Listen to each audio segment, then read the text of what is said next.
try to leave, 'cause we both know what we'll choose. If you pull and I push too deep, and I'll fall right back to you. 'Cause you are the piece of me I wish I didn't need. Chasing relentlessly, still fine, and I don't know why. If I've been standing where you might leave.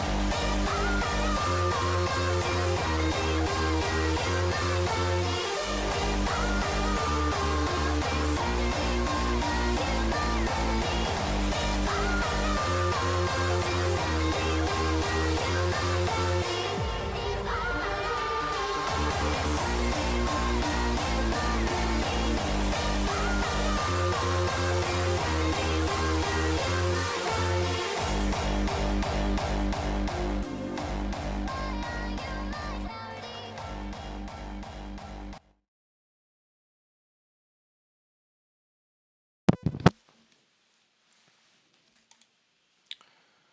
Okay, good morning everybody. You are watching the Patriot Preaches. Good, you could say afternoon actually. It just turned 12, so good afternoon. Today is August 8th, 2025. You know, I haven't been going live this past week, like 2 days. I think I missed 2 days, so I've been going Monday, Wednesday, today. So I missed Tuesday and Thursday. It's because I couldn't get out of bed. I'm gonna be honest, but no, I'm gonna be locked in. I will be locked in next week. I just had a lot of stuff to do. I had a really bad migraine yesterday. Like I lived it was pulsating. My brain was pulsating with like, it was hurting so much, dude. I couldn't get out of bed. So I was like, you know, I'll take the day off today. I'll be fresh and I'll be ready to go tomorrow. So we've had some recent developments. Today's gonna be kind of shorter because I have stuff to do. So today's gonna be pretty brief. I'm just gonna talk about what's going on, just to update you guys and what you should expect in the coming weeks. Today we have a couple stories. We're gonna talk about three developing stories. Russia says Putin and Trump meeting will happen in the coming days. Right, Russia has confirmed on Thursday that the Russian President Vladimir Putin will soon hold a face-to-face meeting with President Trump, and an aide to the Russian leader said that it will happen in the coming days. Putin advisor Yuri Yushakov said that Russia was beginning concrete preparations together with our American colleagues. Later in the day, Putin suggested the Arab United Emirates as a venue following a meeting with the UAE President Mohammed bin Zayed Al Nahyan in Moscow. I'm getting better at pronouncing these Arabic names, so this is actually really good practice. I'm not gonna lie. Like, you know, I'm saying like yalla, like, you know, wallahi, like, I'm saying it good now. I'm saying it real good. Very good, yeah. My pronunciation of these Arabic names, it's phenomenal now. U.S. officials previously said that Putin would also have to meet with Ukrainian President Vladimir Zelensky, but Trump told reporters on Thursday that the Russian leader doesn't have to meet with Zelensky. Quote, no, he would not like to meet with me, and I'll do whatever I can to stop the killing, he said. Oh, he would like to meet me. It's my bad. Putin said that he was open to meeting Zelensky, but only if there was progress between two sides on a diplomatic settlement, which hasn't happened yet. Alas, we're still far from creating conditions, he said. The confirmation of the Trump-Putin summit comes a day before the U.S.'s deadline for Russia to reach a deal to end the war. Trump has been threatening to impose secondary tariffs on Moscow's trading partners, although he has already started targeting India with significant tariffs over its import of Russian oil. The State Department on Thursday wouldn't say whether the U.S. will still impose more Russia-related sanctions or tariffs now that Trump will be meeting with Putin. The two leaders have spoken by phone multiple times since Trump came into office for a second term, but this will be their first in-person meeting of this Trump term. And regarding the tariffs on India, the problem with India and why it's not developing is because Modi is still living within the caste system. He's still implementing the caste system in India. It's not like capitalism. It's not where everyone has a shot to make it to the top. If you're born wagey, you're gonna stay wagey. If you're born into royalty, you're gonna be royal. So it's basically where you were born, right? It's based on your spawn point. So that's why people cannot break through. The people who are at the lower end, the lower class, the workers, they don't have a shot to make it to the big leagues. Uh, they're not able to be creative because they're being held back by their social class. Whereas when you have in America, you have everybody you can make it. You can get some guy from the Chicago slums, and he can make it to the NBA, like Derrick Rose, you know, or Damian Lillard, DeMar DeRozan. And I'm just talking to NBA. I'm talking about other things like a poor kid from a poor school, but he does very well academically, and then he goes into an Ivy League. Dude, he's set up. His family will be set up for his future generations, unless the kid fucks it up and he becomes a dumbass. But yeah, so giving everyone an equal opportunity does lead to better development in countries, which is why India is not developing as well, right? Because this Modi just wants the power, which is what it looks like. And let's move on to the Netanyahu confirmation that he plans a full Israeli takeover of the Gaza Strip. Netanyahu confirmed to the public on Thursday that his goal for Israel's next military offensive in Gaza is the takeover and full Israeli occupation in the Palestinian territory. Netanyahu claimed that he doesn't want to keep Gaza and that Israel would hand over the territory to an unspecified Arab force.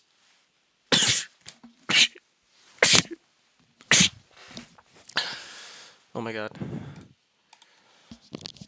Bless you. Bless me. Alright, but the Israeli military plans involve the ethnic cleansing of the Palestinian civilian population of Gaza and Gaza's central refuge camps with the goal of driving them out of the strip entirely. Quote, we intend to control all of Gaza. We don't want to keep Gaza. We want a security parameter. We want to hand Gaza over to the Arab forces that will govern Gaza properly, Netanyahu told Fox News. In another interview, Netanyahu said Hamas and the Palestinian Authority couldn't govern Gaza and that the Israeli military would be responsible for the overall security, meaning Israel would maintain a tight grip on the territory. We will never hand Gaza over to the Palestinian Authority or Hamas. We will provide overall security. There will be security parameters provided by us, he said. Netanyahu's plan has faced resistance from the military since heavy Israeli troop casualties are expected, and the Israeli captives in Gaza will likely be harmed or killed during the offensive, which shows that Netanyahu does not care about his people. Thousands of Israelis are protecting against the planned escalation, and the families of the hostages are calling for a diplomatic deal to free their relatives. Despite the risks and their daily slaughter and starvation in Gaza, the Trump admin has decided to back whatever Netanyahu decides to do. President Trump has decided not to intervene and to let Israeli government take action and make its own decisions. And what a lot of pro-Israeli people don't understand, what they fail to realize, is that Hamas is Israel's creation that turned on them. Hamas is Israel's creation that turned on them. And what happened was, you have a lot of right-wing Israelis back in the day, and they wanted to overthrow the government, the PLO, the nationalist PLO. So they created a resistance group, right? It's called Hamas, and they didn't want to do it. So what happened was they turned on them. They turned on Israel, right? And they started to go against what they wanted, and they started to fight against the IDF. Right, and going into detail, I have it pulled up. Where is it? Right. So what happened was, right-wing Israelis, right, often having endured violence and terrorism linked to the PLO in the past, perceive it as a threat to the Israeli security. Right, a core element is that the right-wing ideology for Israelis is the belief in maintaining Israel control over Judea and Samaria in the West Bank, which is located in the West Bank, viewed as a biblical heartland for the homeland of Jewish people. This clashes directly with the PLO's ideology, which is creating a Palestinian statehood for the people of Palestine, which is also located in those same exact territories. Right-wing governments have pursued the policies of expanding Israeli settlements in the West Bank, further cementing Israeli presence and making a future Palestinian state less viable. Many on the Israeli right oppose the Oslo Accords, arguing that the empowered PLO without adequate security guarantees for Israel.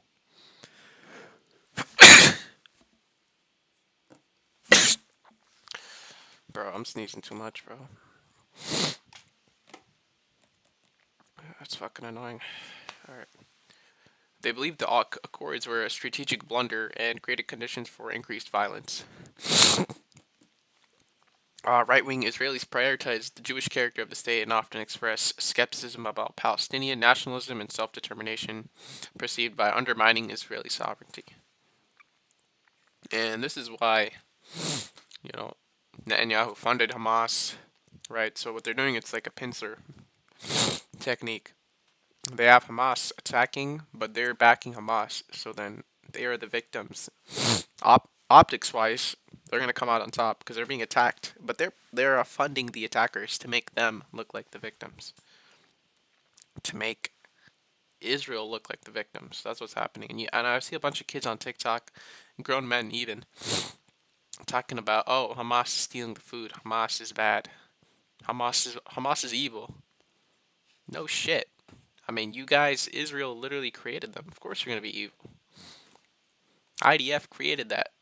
Right-wing Israelis birthed Hamas. 1980. 87, I'm pretty sure. 1987 is when they came into, when they were established. So I'm clearing this up for everyone. Hamas was created by Israel, which is the root of the problem going on. So every time you blame Hamas, you blame Israel, then you blame Hamas. Right? You don't blame Hamas without blaming Israel, because who created Hamas? IDF. Come on. This has been reiterated by Ron Paul, Mehdi Hassan. I'm reiterating it now, because the new Gen Z, the Zoomers, some Zoomers, it's easy to fall into the propaganda and fall for it, fall for the IDF propaganda. It really is. So I'm here to clear this up, and I'm here to tell everyone is watching this, it's not true. Do not listen to it. Every time you see yourself falling for it, come back to my show, and you'll be fine. Anyways, we'll get into the next story. We're seeing AIPAC attacking Rep. Marjorie Taylor Greene for calling Israel's actions in Gaza genocide. And earlier, throughout the year, she did say the JFK assassination was by Israel, which is what I agree with, which is what I said. And she's also going along with it, which is W. I mean, I love it, right? The pro-Israeli lobby, AIPAC, is attacking Representative Marjorie Taylor Greene after she became the first Republican member of Congress to label Israel's actions against the Palestinians in Gaza as genocide. According to Al Jazeera, in fundraising emails to supporters on Thursday, AIPAC called Greene's remarks disgusting and accused her of betraying American values for calling Israel a brutal campaign in Gaza, a genocide which aligns Greene with many human rights organizations and genocide scholars, including Israeli ones. Quote, you expect anti-Israel smears from Rashida Tlaib and Ilhan Omar, AIPAC said in the email, referring to two House Democrats for their known critical view of Israel. But now Marjorie Taylor Greene has joined their ranks, sprouting the same vile rhetoric and voting against the U.S.-Israeli alliance. And we need more people like her and the other guys. We need more people like her, Tlaib, Omar. We need more people like that in the government. AIPAC said Greene was now the newest member of the anti-Israeli squad and claimed her view was a betrayal of American values and a dangerous distortion on the truth. Greene has referred to Israel's actions as genocide at least twice in the post on X. In her first post, Greene said, it's most truthful and easiest things to say that October 7th in Israel was horrific and all hostages must be returned, but so is the genocide, the humanitarian crisis, and the starvation that is happening in Gaza. In another post to Georgia, Congresswoman said many Americans are against radical Islamic terrorism, but we're also against genocide. She has also repeatedly referred to Israel as a nuclear-armed Israel, making her one of the first Congress members to directly acknowledge Israel's secret nuclear arsenal. AIPAC is known to spend big on pro-Israeli candidates and is likely going to fund an opponent of Greene's when she comes up for election again. The pro-Israeli group has also targeted Rep. Thomas Massie, the only other Republican in Congress that has other significant criticism of Israel's actions, of the famine, the genocide, the war, and who constantly votes against aid to Israel. So, the upcoming midterms elections, we need to lock in. We need everybody on the same page. We gotta can't be voting for these dual citizenship motherfuckers. We just can't. We cannot be partaking in these activities. Otherwise, we will see the downfall of the United States of America faster than we've expected. That's about it. I mean, those are three stories. Those are the three main ones. I mean, you have a lot of Ukrainians want peace. Well, that's the thing.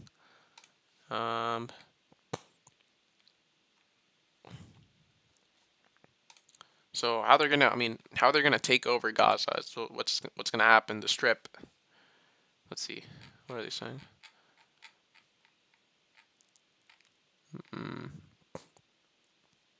So right now they control about 75% of Gaza. And the United Nations says that more than 86% of Gaza is under Israeli military control.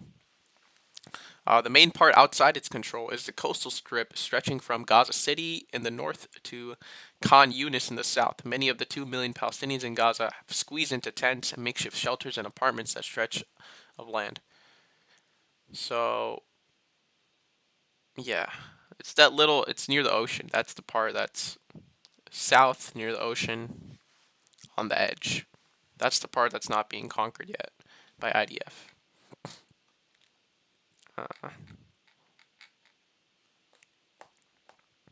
Yeah, it would take days or weeks, is what they're saying.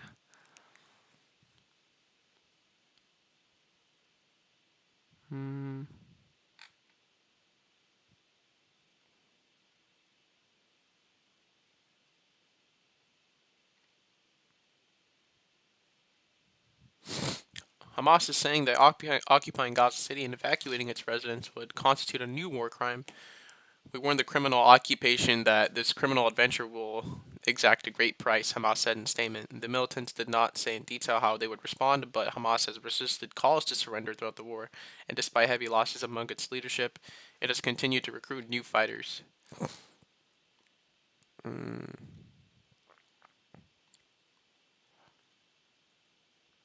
Okay. I mean, if they go in, the hostages are probably gonna die.